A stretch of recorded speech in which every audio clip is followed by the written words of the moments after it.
নমস্কার বন্ধুরা, সনাতন মোটিভেশন চ্যানেলে আপনাদের সবাইকে স্বাগত। আজ 19শে এপ্রিল, 5ই বৈশাখ, রবিবার। আজকের দিনেই পালিত হচ্ছে 2026 সাল বা 1433 বঙ্গাব্দের অক্ষয় তৃতীয়া। অনেকেই আবার এই অক্ষয় তৃতীয়া 20ই এপ্রিল, 6ই বৈশাখ সোমবার দিনেও পালন করবেন। অক্ষয় শব্দটির আক্ষরিক অর্থ যা ক্ষয়প্রাপ্ত হয় না অথবা যার ক্ষয় বা বিকার নেই। প্রতি বছরের বৈশাখ মাসের শুক্লপক্ষের তৃতীয়া তিথিটিকে বলা হয় অক্ষয় তৃতীয়া। এটি বছরের মাহাত্ম্যপূর্ণ পবিত্র দিন। ধর্মশাস্ত্র অনুসারে এই দিনে কোনো শুভকর্ম সম্পন্ন করলে ফলস্বরূপ অনেক বৃহৎ ফল প্রাপ্তি হয়।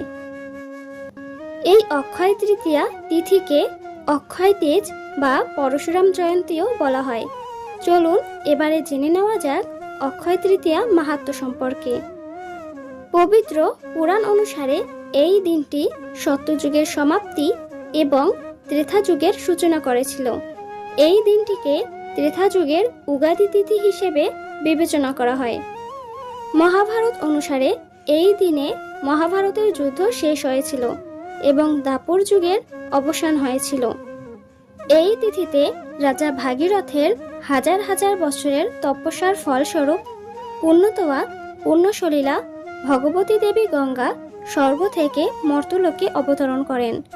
তারপর থেকে নিরবিচ্ছিন্নভাবে অক্ষয় জলসম্ভার নিয়ে মর্তবাসীর জীবনদায়িনী ও পাপনাশিনী নদীরূপে বয়ে চলেছে।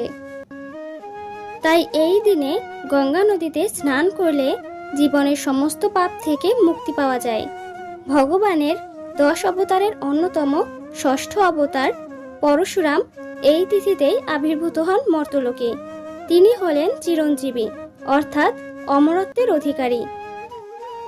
অক্ষয় আয়ু নিয়ে আজও তিনি মর্তচারী। তাই এই তিথির আরেক নাম পরশুরাম জয়ন্তী। এই দিনেই পাণ্ডবদের বনবাসের সময় ভগবান শ্রীকৃষ্ণ তাদের অক্ষয় পাত্র দান করেন, যার ফলে কখনো তাদের খাদ্যের অভাব বোধ করতে হয়নি। এই শুভ তিথিতে হিমালয়ের পবিত্র তীর্থস্থান বদ্রীনাথ মন্দিরের দরজা খুলে যায়। পুরীর জগন্নাথ মন্দিরে রথযাত্রার প্রস্তুতি শুরু হয়। এই সব ঘটনার কারণেই অক্ষয় তৃতীয়াকে অত্যন্ত পবিত্র বলে মনে করা হয়।